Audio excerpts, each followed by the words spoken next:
ए मेरे देश तू यूं ही आजाद रहे, ए मेरे देश तू यूं ही आजाद रहे, मुझ पे हमेशा ही तेरा अधिकार रहे।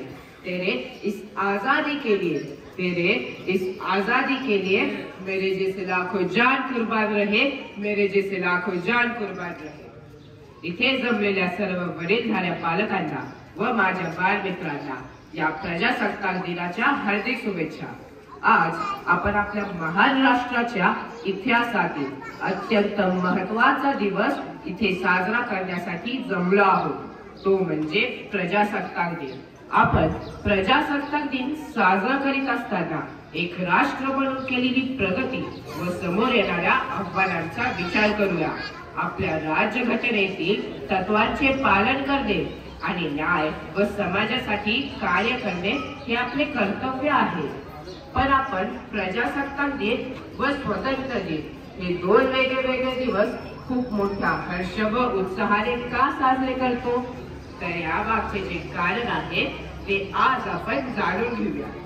भारत हा 15 ऑगस्ट 1947 रोजी ब्रिटिश राजवटीतून मुक्त झाला। तोपर्यंत भारतीय जनतेबद्दल सर्व निर्णय हुकुमशहा पद्धतीने ब्रिटिश सरकार घेत असे।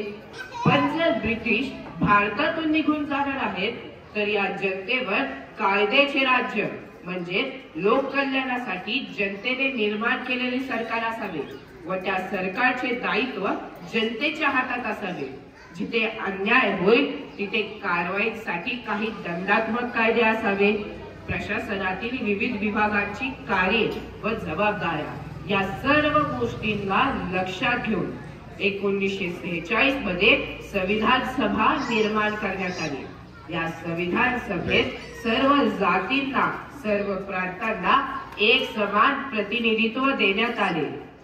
या संविधान सभेने 3 वर्षांच्या अथक परिश्रमानंतर 26 नोव्हेंबर 1949 रोजी भारताचे संविधान पूर्ण केले। आता हे संविधान लोकांना सुपूर्द करायचे होते।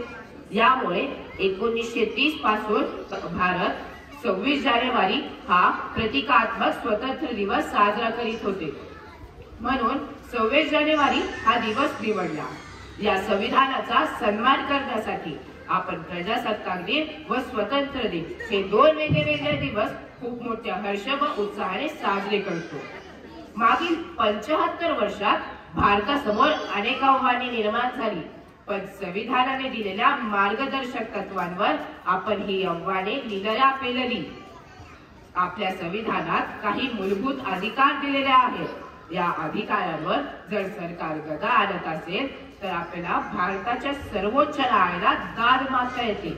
हे अधिकार ज्या पानावर दिलेले आहेत त्या पानावर प्रभू श्रीरामची कलाकृती रेखाटलेली आहे। यातूनच आपल्याला दिसते की संविधान निर्मात्यांना रामराज्य निर्माण करायचे होते। या रामराज्याची संकल्पना छत्रपती शिवाजी महाराजांच्या काळातही दिसून येते। या संविधानाने लोकतंत्राच्या 3 खांबांना म्हणजेच कायदेमंडळ, न्यायव्यवस्था व प्रशासन यांना आपले आपले जबाबदाऱ्या व कार्य वाटून दिलेली आहेत। यामुळे जरी काही दुष्ट प्रवृत्तींना हुकुमशाही करू वाटली तरी ती बाकी दोघांमुळे शक्य नाही। याचा अनुभव आपल्याला इंदिरा गांधी यांच्या काळातील आणीबाणी दरम्यान आलेलाच आहे। कोरोना महामारीपासून अनेक देशातील संबंध खराब झालेले आहेत। कोणत्या देशात कधी युद्ध सुरू होईल हे सांगता येत नाही अशी परिस्थिती निर्माण झालेली आहे। बेरोजगारी, महागाई व परकीय कर्ज यामुळे अनेक देशांच्या अर्थव्यवस्था डबघाईला आलेल्या आहेत। अशा परिस्थितीत जगाला योग्य मार्ग दाखवण्याची जबाबदारी भारतावर आलेली आहे। पुढील काही वर्षात आर्थिक महासत्ता होण्याचे स्वप्न उराशी बाळगणाऱ्या भारताने जगाला गौतम बुद्ध व महात्मा गांधी यांच्या तत्वांवर चालत जगाला योग्य दिशा दाखवेल ही अपेक्षा। 3 रंगांचा ध्वज माझा, त्यात विखुरल्या असंख्य जाती, इतिहासाचे पाने सांगती ही शूरवीरांची माती। रक्ताने इथे अभिषेक झाला, त्या वीरांनी आम्हा स्वर्ग दिला। या देशाचे रक्षण करण्या घेऊ राष्ट्राचा ध्वज हाती।